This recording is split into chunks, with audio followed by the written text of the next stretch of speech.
पक्षांतर जेव्हा केलं तेव्हा कल्याणच्या राजकारणात काँग्रेसला मोठा धक्का बसला अशी चर्चा रंगली होती. आता नव्या पक्षात तुमची पहिली प्राथमिकता काय असेल, की जे काही तुमचे जुने सहकारी आहेत ते तुम्ही जो काही आता निर्णय घ्याल आणि पुढे चालाल त्याच्यात तुमच्या सोबत येतील का असं तुम्हाला वाटतं? त्यांनाही घेऊन मी काम करणार आहे. पण प्रमुख कारण म्हणजे शिवसेनेचे जे नेते आहेत आमचे माननीय एकनाथरावजी शिंदे, बरोबर, हे काही सोन्याचा चमचा घेऊन जन्माला आले नव्हते. ते देखील संघर्षातून, म्हणजे अगदी रिक्षा चालवण्यापासून फिशरीज कंपनीमध्ये काम करण्यापासून त्यांनी इथपर्यंत त्यांचा प्रवास आहे. महाराष्ट्राचे मुख्यमंत्री झाले. ही जी मानसिकता आहे की निवडणूक ही फक्त निवडणुकीच्या काळापुरतीच मर्यादित असते, त्यानंतर त्यांनी कधीही कुठला पक्ष बघितला नाही. आणि जे कार्यकर्त्यांसाठी दिवस रात्र काम करणारे 24/7 एकनाथ शिंदे साहेब काम करतात. आणि ही कामाची पद्धत मला पूर्वीपासूनच त्यांची आवडत होती.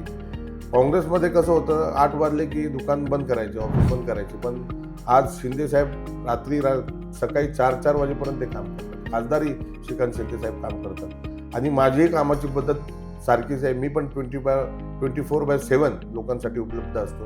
तर ही आपण म्हणतो ना की ती तार जोडलेली असते नकळतपणे, ती त्यांच्याशी माझी अगोदरपासून ती नाळ जोडलेली होती.